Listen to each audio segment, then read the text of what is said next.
Have you ever wondered why some people always seem calm, positive, and naturally happier than others? It's not because they're richer, and it's not because their lives are more perfect. The real difference lies in something most people overlook: how their brain works. We often think happiness is a personality trait, like some people are just born cheerful. But the truth is, happiness isn't something you have, it's something you can train. Your brain constantly rewires itself based on what you repeat every day. And with just tiny actions, even a few seconds, you can start influencing your brain chemistry and in turn, how you feel. No need for long routines. No need to overhaul your life. No need to wait for a day when everything feels right. Just micro habits so small you barely notice them, yet powerful enough to reprogram how you experience life. The key point is this: you can actively create the feeling of happiness instead of waiting for it to come. If you've ever felt like you're not the type of person who's easily happy, drop a comment. Same here. The core idea here is simple but incredibly powerful. You don't need to change your life to feel happier. You just need to change the small actions you repeat every day. Most people believe that to feel better, they need a big turning point: a better job, more money, less stress. But your brain doesn't work that way. Your brain changes based on what you do consistently, not what you do once. That's why micro habits matter. These tiny actions, lasting just a few seconds, may seem insignificant, but when repeated often enough, they start to reshape how your brain processes emotions. You don't need 30 minutes of meditation, a perfect routine, or massive motivation. You just need actions so simple that you can't be too lazy to do them. For example, a 3-second smile, a slow breath, a small positive thought. They may sound trivial, but biologically, they're shifting the chemistry in your brain. And when your chemistry changes, your emotions follow. The most important point is this: you don't need to wait to feel good before you act. You act first, and the feeling comes after. In other words, happiness isn't the result of your life circumstances. It's the result of the small habits you choose every day. The first habit is incredibly simple, yet more powerful than you might expect. Smile for 3 seconds. It sounds familiar, but the key isn't smiling because you're happy. It's smiling to times create times the feeling of happiness. Your brain has something called a feedback loop. Your face doesn't just reflect emotions, it also generates them. When you smile, even a subtle or slightly fake one, your brain still responds as if you're genuinely happy. As a result, it starts releasing dopamine and serotonin, two chemicals directly linked to feeling good. That's why psychologists often call this a kind of biological shortcut. Here's how to do it. Whenever you remember right after you wake up, while waiting, scrolling your phone, gently smile for about 3 seconds, you might notice a very small shift. A lighter headspace, a slightly better mood, small, but real.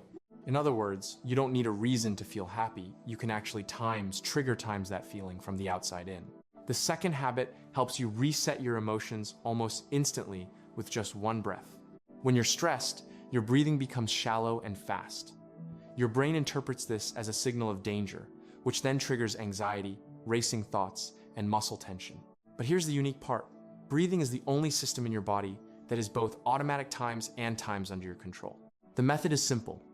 Inhale for 4 seconds, hold for 1 second, then slowly exhale for 5 seconds. Even doing it once can make a difference.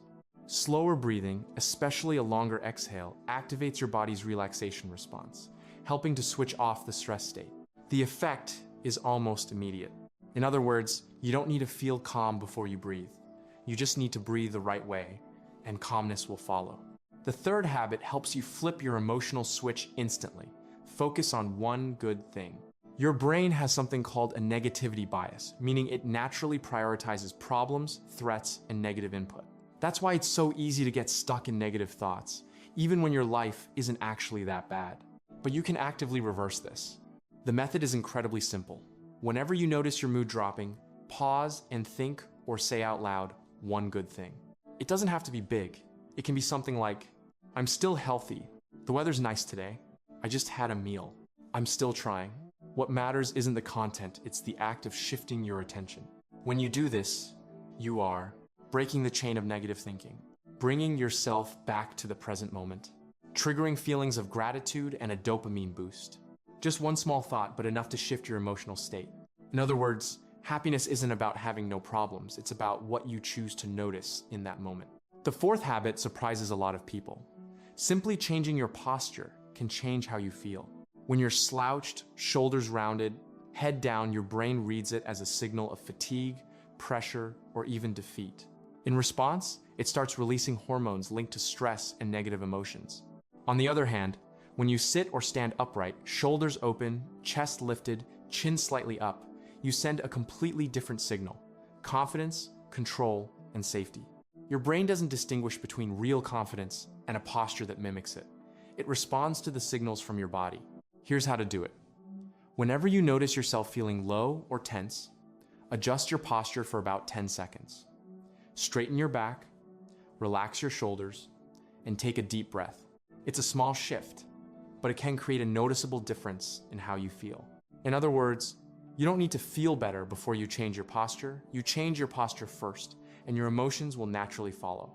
The fifth habit helps you manage your emotions in a surprisingly backwards way. Just name them. When you feel stressed, anxious, or irritated, your brain is essentially experiencing emotional overload. The problem is, if you don't clearly understand what you're feeling, your brain reacts even more intensely, like an alarm that hasn't been identified. But when you label the emotion, something interesting happens. The emotional center of the brain, the amygdala, reduces its activity, and you begin to regain control. The method is very simple. Whenever you feel off, quietly say to yourself or out loud, "I'm feeling stressed. I'm feeling anxious. I'm feeling tired." No need to explain, no need to analyze, just name it. It's a small step, but it shifts you from being controlled by the emotion to observing the emotion. In other words, you don't need to eliminate your emotions, you just need to understand them. And when you do, they naturally start to settle down. The sixth habit helps you break out of stress in just a few seconds. Expand your field of vision. When you're stressed, your body shifts into a state called tunnel vision. Your gaze narrows, your attention tightens, and your brain assumes danger is close. This is a survival response, but in modern life, it often makes you feel overwhelmed and mentally trapped. The way to interrupt this state is surprisingly simple. Look into the distance. Just take about 5 seconds to focus on something far away, out a window, across the room, the sky, anything that helps widen your visual field. This action sends the opposite signal to your brain. There's no immediate threat, and almost instantly your nervous system begins to relax. You may notice your body softening and your mind feeling more open. In other words, when your world visually expands, your stress naturally shrinks. The final habit, and the most powerful one, is a simple question. What would a better version of me do right now? When you're stressed, angry, or overwhelmed, you usually act on impulse. That's your short-term brain, driven by emotion, quick reactions, and instant responses. But this one question forces your brain to switch modes. When you ask, "What would future me do?" you activate the rational part of your brain, the prefrontal cortex, the area responsible for calm thinking, wise decisions, and emotional control. And the answer is often very different from your initial reaction. Instead of reacting immediately, you pause. Instead of staying tense, you breathe. Instead of going negative, you choose a calmer response. The interesting part is, you don't need a perfect answer. Just asking the question already starts to change how your brain processes the situation. Within seconds, you shift from reacting to choosing. That's the difference between impulse and emotional intelligence. In other words, you don't need to control your emotions all the time. You just need to ask the right question, and your better self will lead the way. Finally, the most important thing to understand is this.